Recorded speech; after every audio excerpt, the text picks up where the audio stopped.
Hey guys, and welcome back to a brand new video. Now today's video is actually a subscriber suggestion by Panexi00.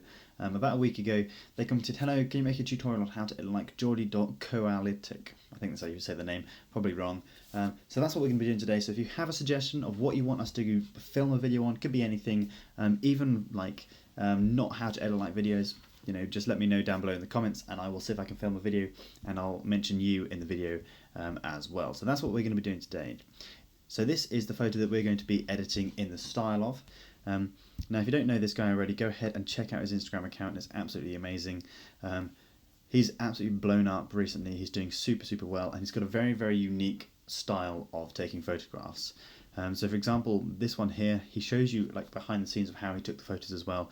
Like really look like action shots. But in reality, when you see how he's done it, he's got someone to throw the ball up to where he wants the ball to be taken, and then you get someone standing in the background almost looking like they've just kicked it. Similar, I imagine, for this one. Yeah, so they'll hold it. Yeah, get someone else to throw it up. So cool things like this. So that's what we're going to be doing today, is we're going to be editing in the style of this guy. Now, the trouble is with this guy is he doesn't have the editing style isn't very similar for all of his photos. The thing that is similar is how he takes the photos, and also he's got a lot of contrast in his photos. So that's kind of what we're going to be basing it towards. So if you want to edit like this guy, make sure you take photos in a very similar style. So this one, for example, just to show you behind the scenes, you know, this is how he takes his photos, blah blah, and then you get this really stunning look here. Now this photo has like a little bit of fade and stuff in, high contrast, quite desaturated, but the photo that we're going to be mimicking today is one that's in this carousel here. Let me find it, scroll all the way through, right at the end. This one and this one here, mainly this one. Now this was very simply taken by him getting a model holding like a colander or a strainer or something above her face, getting a cool lighting effect, and then taking a photo. Very simple, but that's what we're going to be editing today. So this is the photo that we are going to be editing, and then let's open it up in Lightroom. This is the photo that we're going to be editing in Lightroom to mimic it. So you can see, let me just flick between the two, very similar color grade at the moment. We'll be doing a few more things as we go through to get the hair slightly closer, desaturate that as well, but that's what we're going to be editing today. So first things first, before we go and start the video, guys, do go ahead and check me out on Instagram. It's Matthew_GKB. Cool to connect with you guys over there. Send me any DMs, any suggestions for videos as well. And if you want me to check out your Instagram page, I will do as well. And of course, check out Sebastian as well. Sebastian_JWB. He's got some really cool photos as well. Okay, cool. So let's just dive straight into this video, shall we? So let's go back onto this photo here that we're mimicking. So first things first is we've got a lot of contrast, clarity, high sharpness in this photo. Looks like we don't have any fade, like I mentioned in the other photo. Very desaturated. The background, as you saw here, was yellow, and he's desaturated that to be very dark grey. So that's one thing we know. The skin tone is quite orange, with flecks of red, and very saturated there. Looks like he's taken the tone curve and taken up those midtones to get these really saturated midtones here. What else? That's pretty much it. High clarity, high contrast, and desaturated tones apart from the skin tone. And he's also made the lips a little bit more orange, less red. So that's what we're going to be kind of pushing towards in our photo. Okay, so let's just dive in here. So if you want to go ahead and get the presets for all of these edits that I've done on my channel, you can go ahead and download a free trial. The link is down below in the description. Go ahead and get some of them for free. And then you can go ahead and get a bunch sent to you every single month as well if you want to go ahead and check that down below. Link in the description. Okay, so this is going to be the edit that we're doing. So let me just reset this and take this back to basics. Now the first thing is we are going to want to kind of adjust the size, the zoom, the crop of this photo, because the initial photo here is very zoomed out, and the one we're mimicking is much more focused on the face. So that's what we're going to be doing, and because we're focusing on Instagram, I'm going to be cropping it to a 4:5 ratio. That's just because that's roughly what you do when you're on Instagram. Let's not rotate that, let's just leave that. Escape. Let's do that again. Okay, 4:5, crop in, nice, on the face. Now I want to make sure we get a lot of the face in, but I also want these cool white striped lines going across her face as well, because that is what makes most of this photo. So that's probably okay. Let's just click done and zoom right in on the face there. So you know, if this was me taking a photo, I would actually edit the full zoomed out version, but obviously because we are focusing on this guy's style, that's what we're going to be doing. We're going to be making sure we do a very similar thing. So the first things first is I want to make sure we take our temperature down to the left. That's the first thing, is because his photo is very blue, cold look to the photo, and ours is very, you know, warm, summery yellow. Also, our highlights, you can see here, are very bright. The whole image is a little bit too bright, so we're going to take that down, take the highlights down, maybe lift up the shadows a little bit for when I add in the contrast later on. And then we're going to start desaturating things and adding in some sharpness, maybe a little bit of grain as well, that might look quite cool, and then adjusting our tone curve. So first things first is for our temperature sliders, let's just bring that down a little bit to, probably I'm thinking around quite low. You know, let's go for around 4,300. Okay, I think that looks right now. The only thing is this looks a little bit pink, so I am going to actually bring that down, because, yeah, that's better. Take the tint more towards the green, just take that little bit of pink magenta out of the photo. Next thing is I want to take the exposure of the entire photo down, because as I said, it is a little bit too bright, so we want to just drop the exposure a little bit. That also helps bring in the detail back into the highlights. And now this is where I say I might want to bring up the shadows, because we've kind of crushed the shadows here and we've lost a lot of detail. So we're going to leave our contrast at the time being as standard, because what we'll do is we'll adjust the contrast more like accurately, I guess, within the tone curve. So we'll just leave the contrast slider as it is, because I'm not a huge fan of touching the contrast slider, because it's just very generic across the entire image. Highlights, you know, let's leave those as standard and then lift up our shadows, because we want that detail in there. Whack those straight up to 100, and immediately you can see we bring out a lot more detail into the shadows. Whites, I think we can also try and sharpen up those highlights there, maybe make them really bright white, because that's what we are looking at here. These are very bright highlights, especially on the side of the hair here. Very harsh lighting where there is lighting, so we want to make sure we're mimicking that as well. So let's just leave that like that. Blacks, I'm going to drop those, because we do want that contrast, so we can control that by bringing down the blacks as well. Okay, so clarity, I'm just going to bring this right up. Now, usually I wouldn't suggest to bring your clarity up to about the +60s, because when you add in clarity to photos, it's, you know, a bit touch and go. You can either get a really cool effect, or it just looks like you've edited and pushed the photo too far. But for this case, I think clarity is really going to help for us to get that high contrast look, and really make sure we get the sharp lighting, because the photo that we are editing has much more soft lighting, and the photo that we are mimicking has much more harsh lighting. So the way that you can push your photos from one way or the other is by adjusting the clarity slider. So that's what we're going to be doing here.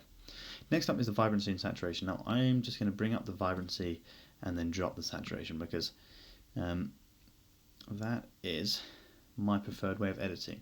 Now the photo is actually quite desaturated. Now at the moment the skin tone looks a little bit off, looks a little bit too desaturated, but we're going to adjust that when we come down to the tone curve and the saturation sliders in a second.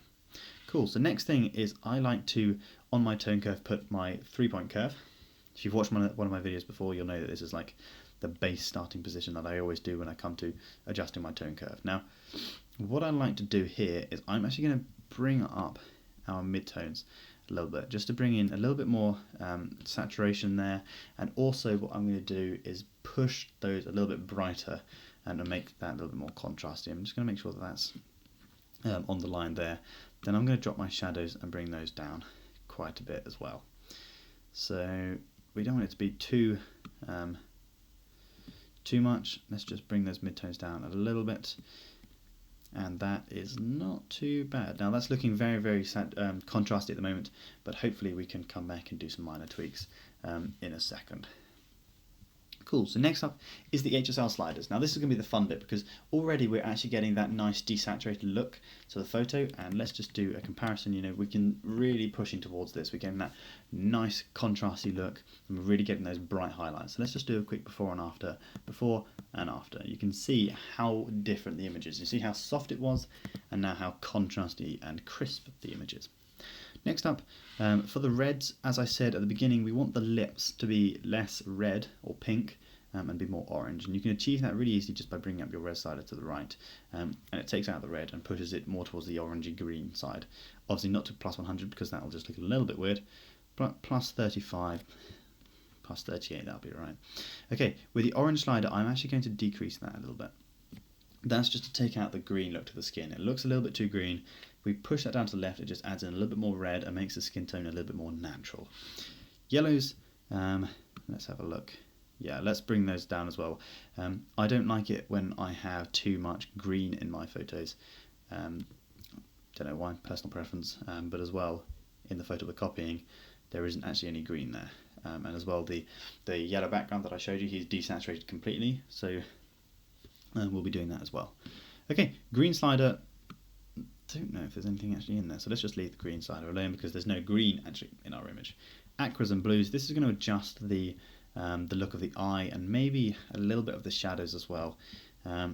Now, you've got to be careful with these because if you push these too far either way, so that's not making any difference, you can get a really obvious teal look to your photos, which I don't necessarily want. And I don't want the eyes to look teal, I don't want them to look too grey either, but let's push them up to the right because we're trying to mimic this photo here. I'm going for this eye.